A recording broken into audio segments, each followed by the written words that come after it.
Hello everyone, in this video we're going to explore topic 10.10 alternating series error bound.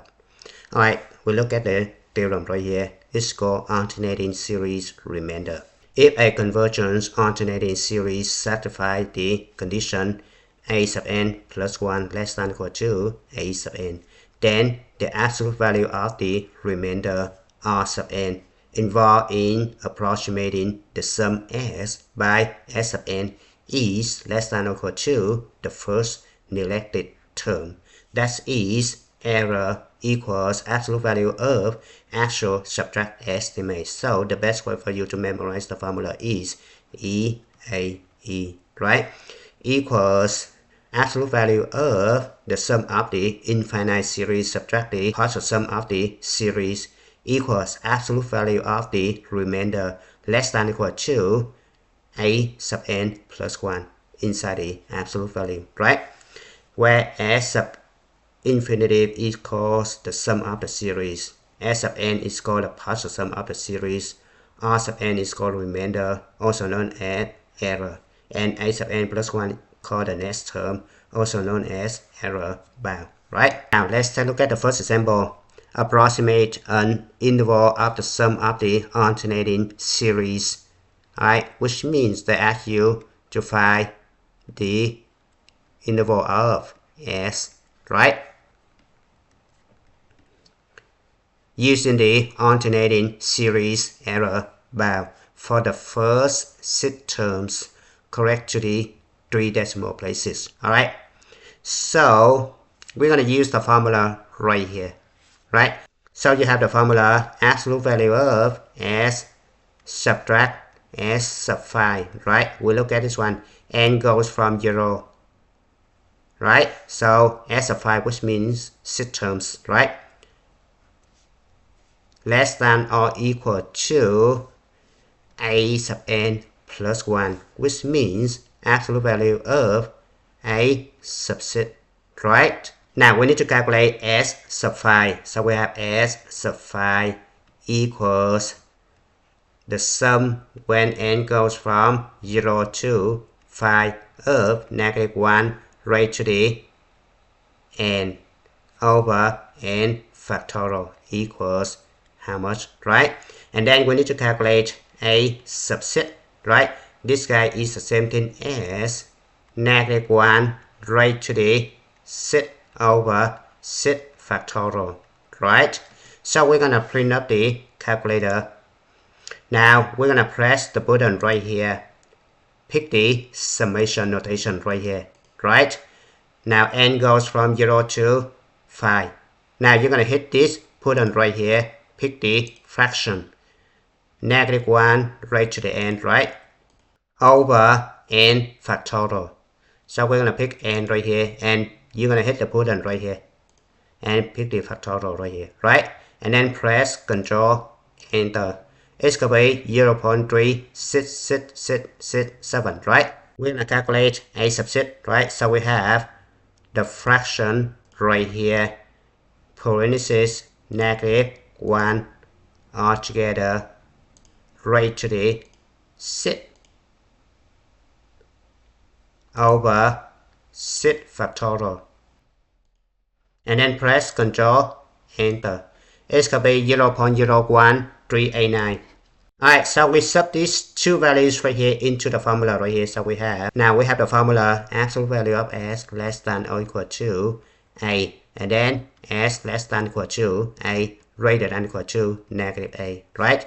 And by the way, if we have the formula absolute value of s greater than or equal to a, it's going to be s greater than or equal to a, or s less than or equal to negative a. So keep that in mind. Alright, so we're going to apply the first formula right here, right?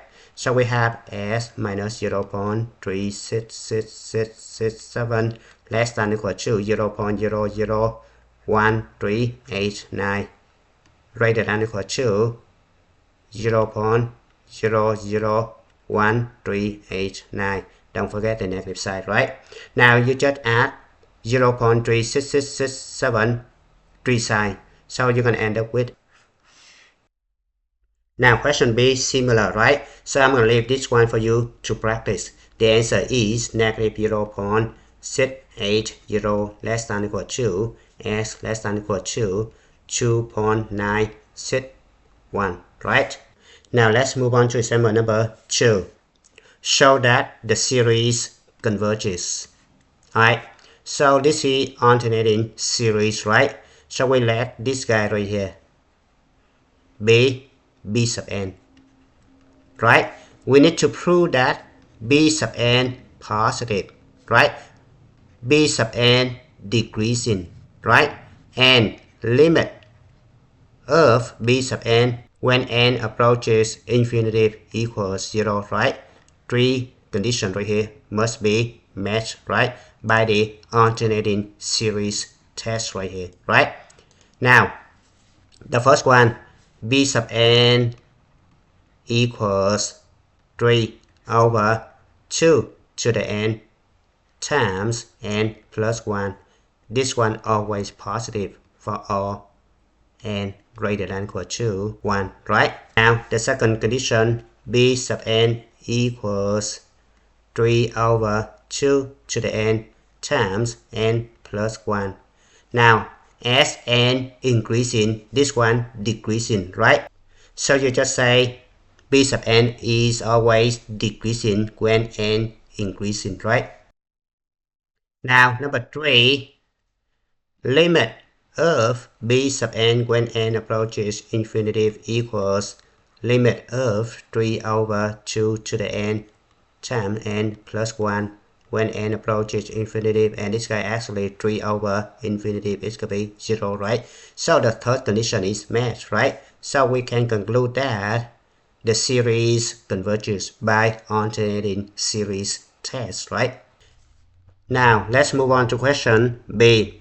Find S subset and use the alternating series error bound to show that S subset differs from S by less than 3 over 1000. Alright, so we have S subset equals the sum n goes from 1 to 6 of negative 1 raised to the n minus 1 times 3 over 2 to the n times n plus 1, right? And then you just put this one on the calculator. The answer is 0.267225, right? Now we need to use alternating series error bound to show that S subset differs from S by less than 3 over 1000, right? So we have the formula absolute value of S subtract S subset always less than or equal to absolute value of B sub 7, right? So we have absolute value of S subtract S subset less than or equal to. Now substitute 7 for n. So we have 3 over 2 power of 7 times 8, right? Now we're going to simplify this one. It's actually 3 over 1000 to 4, right? And this guy always less than 3 over 1000, right? Right here. So by transitive property, you can conclude that S subtract S subset less than 3 over 1000, right? Now let's move on to example number 3. Determine the number of terms required to approximate the sum of the given convergence series with an error of less than 0.01, right? So we have the formula absolute value of S subtract S sub n less than or equal to absolute value of A sub n plus 1, right? And we need this one to be less than 0.001, and this guy actually 1 over 1000, right? Now absolute value of A sub n plus 1, so this guy gone, because when you take absolute values, every single thing should be positive, right? So I have 1 over, instead of n square, I write n plus 1 all together square, right? A sub n plus 1. Now we need this one to be less than 1000, right? We're going to take reciprocal both sides, so it's going to be n plus 1 altogether square greater than 1000, right? Now you're going to take square root both sides, so you have n plus 1 greater than square root of 1000, right? Or n plus 1 less than negative square root of 1000, right? But number of terms are always positive, right? So we just ignore this one, right? So we have n plus 1 greater than 31.6228. Subtract 1 both sides, so n greater than 30.6228. The question asks you to find the least number of terms, right? So then you can conclude that n equals 31, right?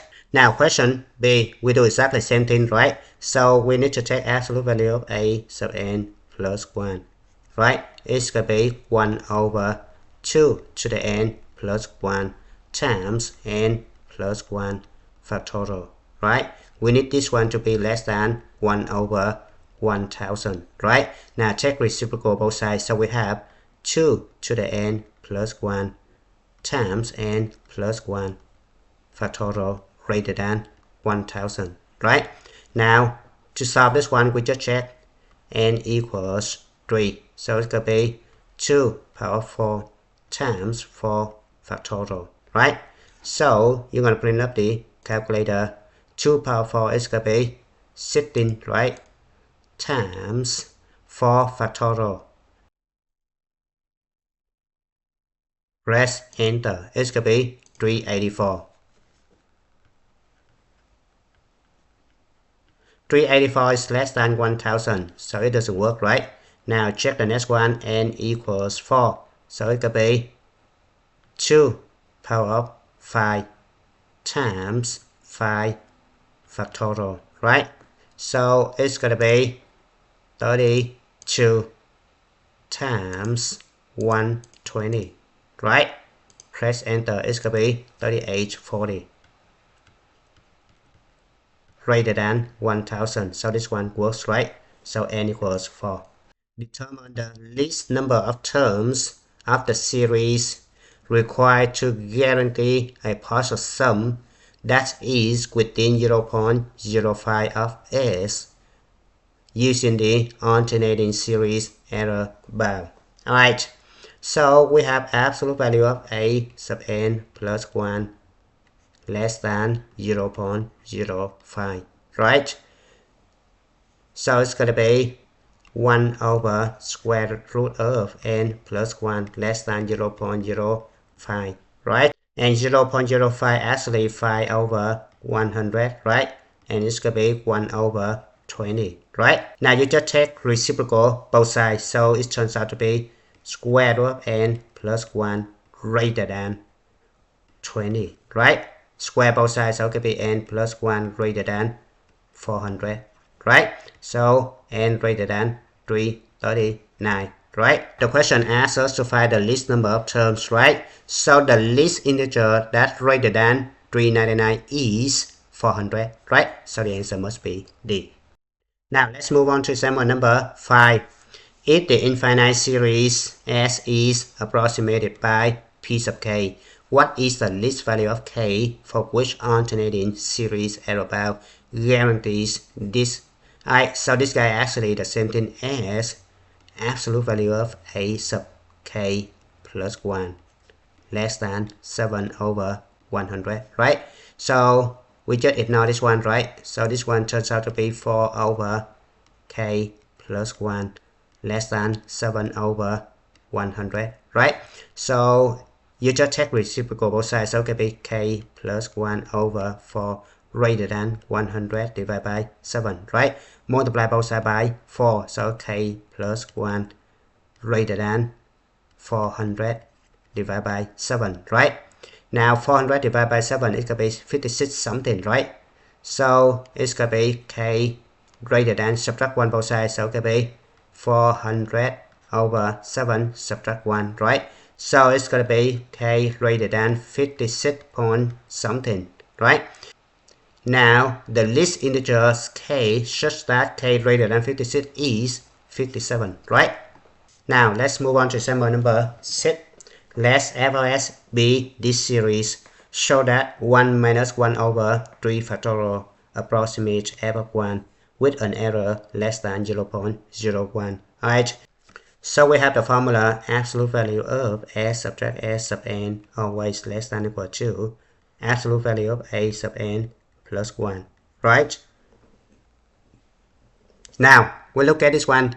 This one is the first term we call this a1, a sub 2, a sub 3, a sub 4, etc. Right?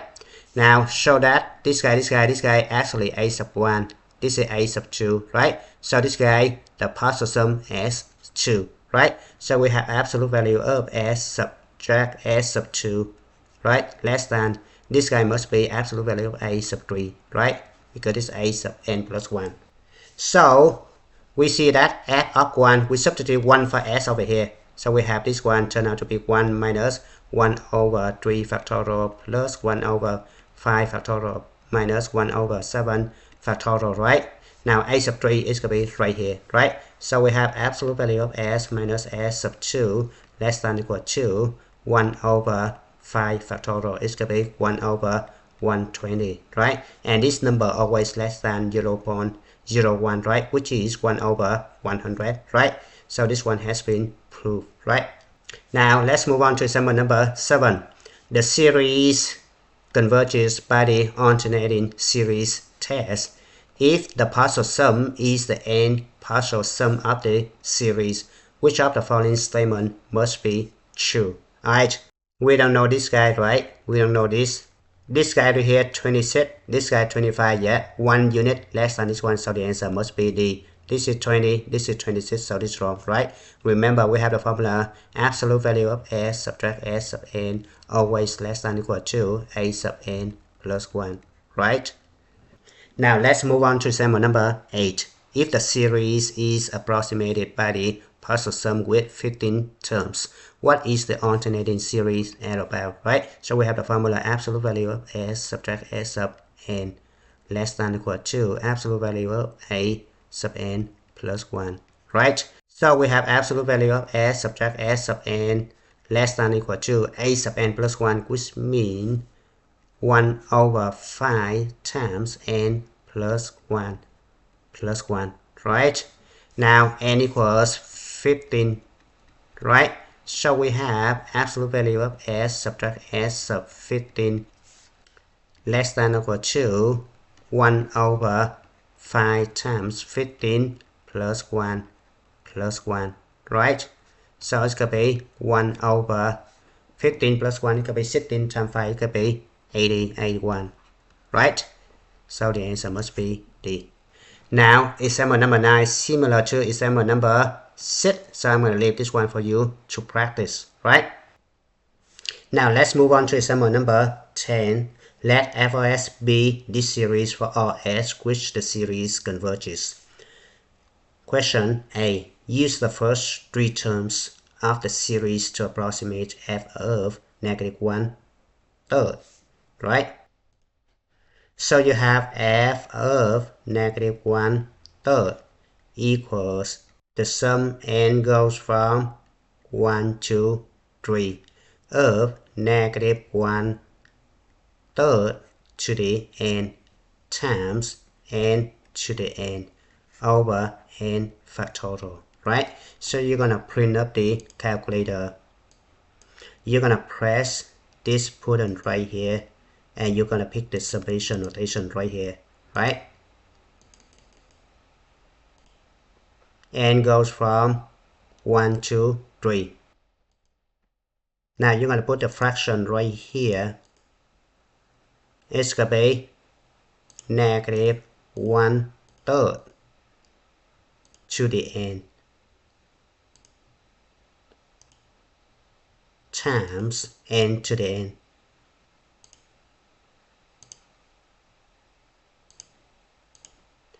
divided by n factorial. So you press n and you press the button right here, pick the factorial, and then you press Control Enter. It's gonna be negative 27778.